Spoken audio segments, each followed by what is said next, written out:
Oh.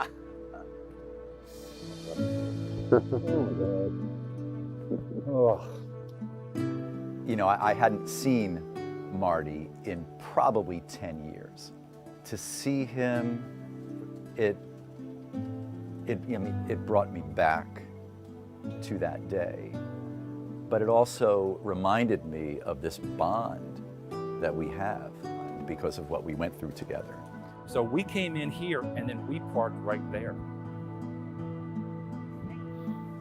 We got to within 1 block of the World Trade Center, got out of the truck, grabbed the gear. I mean, you can see in the video, we get to the towers, you can see that I look up and you can see the expression on my face. I mean, I'm just horrified. I'm in awe, I'm horrified. You couldn't imagine this. You know, you look up and you see One World Trade Center with your eyes, but you don't see One World Trade Center in your mind. You see 2 buildings on fire. And as we came through here, I think that's when I understood what was happening. That's when I started to see the debris. That's when I started to understand what was happening. It's all, you know, still very vivid to me 20 years later. You know, 20 years later, I can hear the sounds. I almost feel like I can smell that smell of that day, the smoke, things burning. You don't forget that, ever.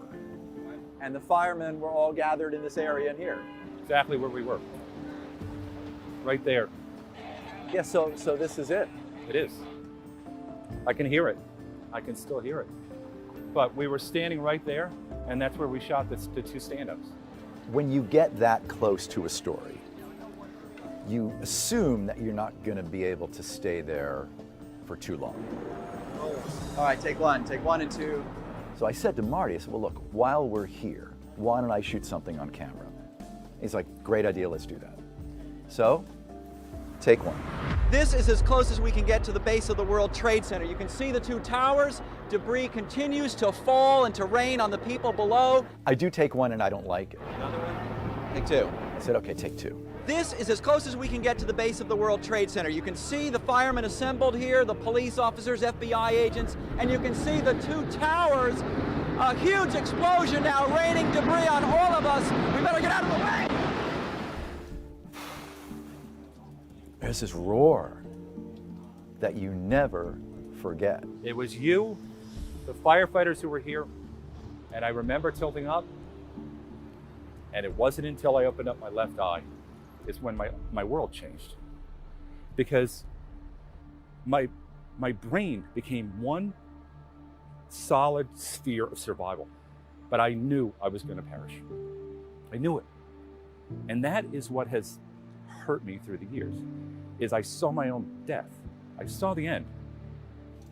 So while Marty's still shooting, I turn around and there's a door to an office building.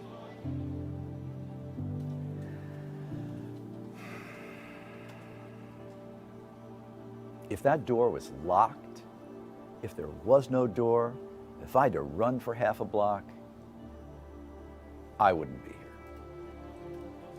Marty wouldn't be here. That video would be the last that you ever saw of me.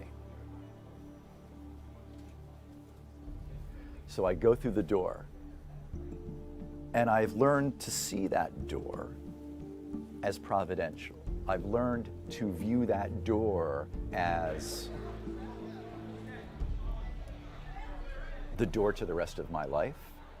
And you know, I guess the big picture for me is I wonder why. You wonder why we made it? Why we're here 20 years later? I Don't wonder. Don't wonder know, about I it. know. Don't wonder. Just put one foot in front of the other, keep moving. That's what I do. I need to find some kind of good to come out of 9/11. And that's the only way I feel like I can process it. And if 9/11 has made me a more sensitive person, if 9/11 has made me a better journalist, then that's something good that came out of something that's horrible. And that's all I can do. Otherwise, it eats you from the inside out. Otherwise, it becomes corrosive. It I really needed does. to find a way to process it myself. But I mean, I ran from 9/11 and I need to find a way to process it better. I hope at some point I can. But my way of coping with all of this has been to put one foot in front of the other. And not just on 9/11, but every day that came after that for 20 years.